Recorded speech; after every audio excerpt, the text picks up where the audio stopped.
J'ai un ordinateur et je travaille directement sur l'ordinateur en tirant sur papier d'ailleurs régulièrement, au bout de toutes les demi-heures à peu près, les choses que j'écris et je lis sur papier en même temps que sur l'ordinateur. Ce qui fait que j'ai des monceaux de neige, de paperasserie autour de moi pendant que j'écris. Et je travaille jusqu'à 2 heures de l'après-midi en général, parfois toute la journée si l'envahissement progressif du livre se poursuit dans mon esprit. Ou autrement, je sors pour voir du monde et écouter les gens dans la rue. Vers 5 heures, je me mets à lire, je lis beaucoup de choses dans toutes les directions, depuis toujours. Pour moi d'ailleurs, la lecture est à la source de l'écriture, et je dirais même que l'écriture n'est qu'une conséquence de la lecture, une conséquence externe et intérieure en même temps. Et donc voilà comment je procède, et puis le soir je m'endors. Mais j'essaye toujours de garder en moi les bruits du sommeil pour pouvoir écrire. J'ai une pratique somnambule en définitive, mais je suis somnambule d'un rêve qui ne m'appartient pas. Voilà comment j'écris. Alors le matin, j'arrive devant l'ordinateur, j'ouvre l'ordinateur, je me mets tout de suite au travail, mais tout de suite, j'entre dans l'entier de mon rêve puisque je l'ai poursuivi pendant la nuit et que les débordements de mon sommeil apparaissent encore dans mes mots. J'ai très peu parlé le matin pour garder ces mots de mes songes enfouis dans mon livre. Et je commence à rêver intérieurement. C'est comme si l'ordinateur était mon introducteur, comme un introducteur des ambassadeurs autrefois. Il y avait à la cour de Versailles, et bien l'ordinateur est devenu mon introducteur d'une ambassade illégitime et que je vais essayer de rendre légitime.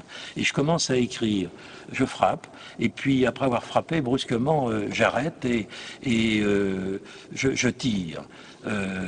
Sur l'imprimante, je relis. Ensuite, je vois que c'est une affaire de rythme, de mouvement. J'avance à tâtons. C'est pas du tout une affaire de sens.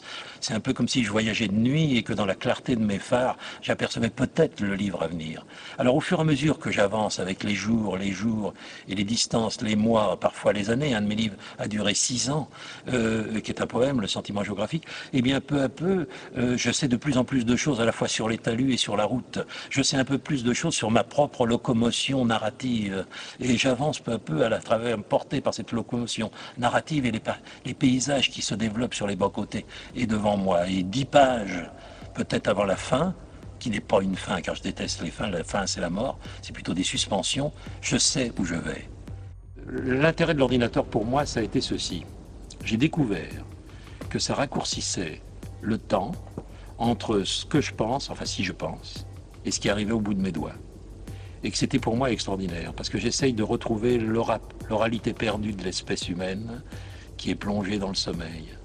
Et que j'écris pour l'espèce humaine plus que pour les hommes. Enfin, c'est une grande... Je parle de mes ambitions, je ne sais pas.